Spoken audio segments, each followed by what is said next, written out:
Hello everyone. जैसा कि आप लोग देख पा रहे हैं कि हम लोग का आज टॉपिक क्या है, use of has, have and had. Has, have और हैड का हम लोग को कहाँ पे यूज़ करना है उसके बारे में आज हम लोग देखेंगे। पहली बात तो हैज़, हैव और हैड कहाँ लगाते हैं? जब हमारे पास कोई चीज़ है रहने के सेंस में, ठीक, जैसे ये हैज़ है, ठीक है। हैज़ का प्रयोग हम लोग हमेशा एक वचन के लिए लगाते हैं, ठीक। जैसे प्रोनाउन है तो प्रोनाउन ही सिंगुलर है, ही मतलब वह, तो एक वचन है।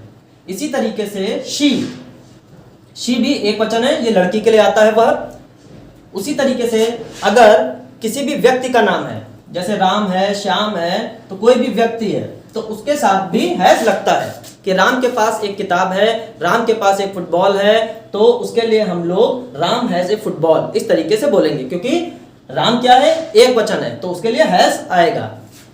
इसी तरीके से हैव हम लोग कहाँ लगाएंगे? जब बहुवचन होता है, मतलब प्लूरल, जैसे कि दे मतलब क्या होता है, वे मतलब ज्यादा लोग हो गए, तो वहां पे हम लोग हैव लगाएंगे, ठीक है। वी मतलब हम ज्यादा लोग हो गए, तो वहां पे हैव लगाएंगे। और यू के साथ में भी हैव आता है, ठीक है, ध्यान रखिएगा, यू के साथ में भी हैव आता है और आई के साथ में भी हैव आता है। हैड कहां पे आता है? हैड आता है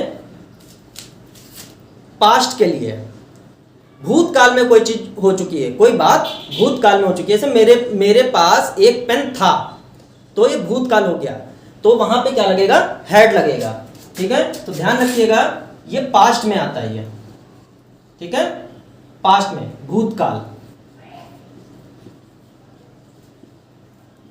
और ये दोनों हैज और हैव कहां पे आता है?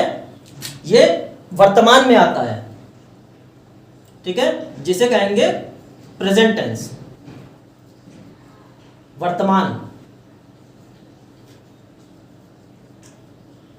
तो वर्तमान काल में हैज या हैव आता है। अब हैड का प्रयोग कहां होता है? भूतकाल में।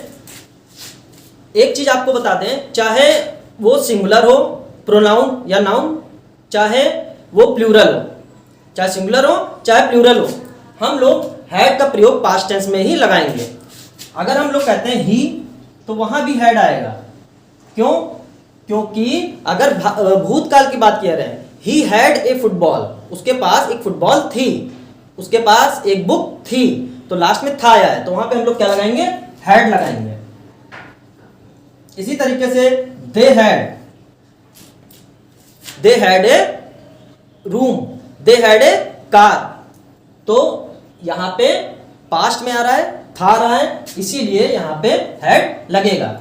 अगर राम है या श्याम है, किसी का नाम भी है अगर यहां पे, ठीक है, जैसे मोहन है, तो अगर मोहन के पास भूतकाल में कोई चीज थी, तब भी हैड लगाएंगे हम लोग। तो ध्यान रखिएगा कि यहां पे आखिरी में वाक्य में क्या आता है, था आता है, और इन दोनों में वाक्य में क्या आता है, सेंटेंस के लास्ट में है आता है इसमें, ठीक है। तो इस चीज का ध्यान दीजिएगा। अब चलिए इसके बेस पे हम लोग एक्सरसाइज करते हैं।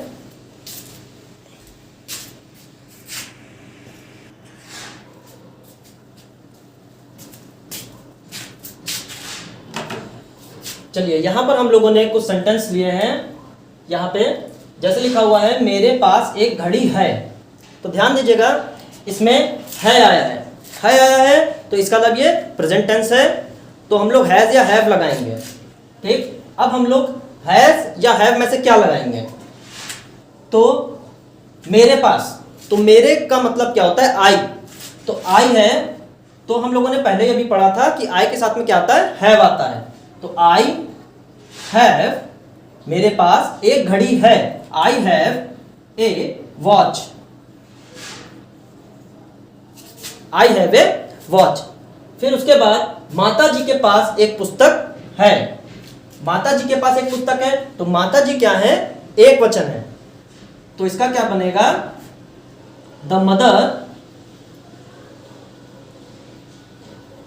ठीक, एक वचन है और है लगा हुआ है, तो हैज आएगा, the mother has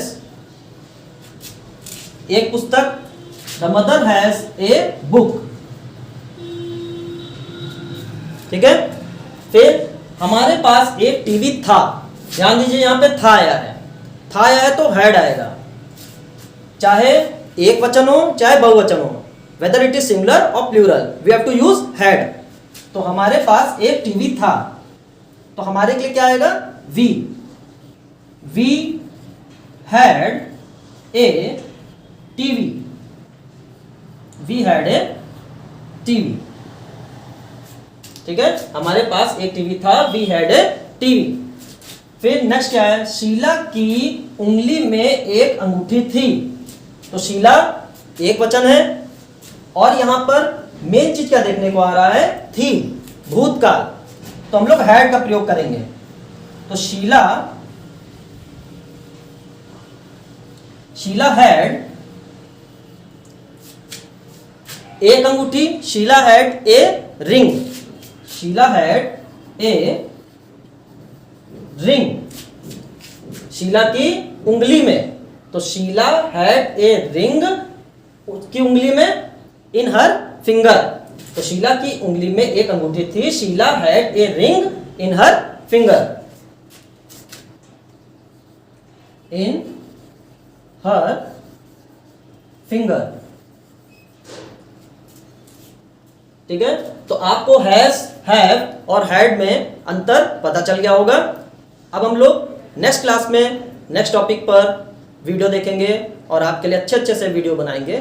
thank you.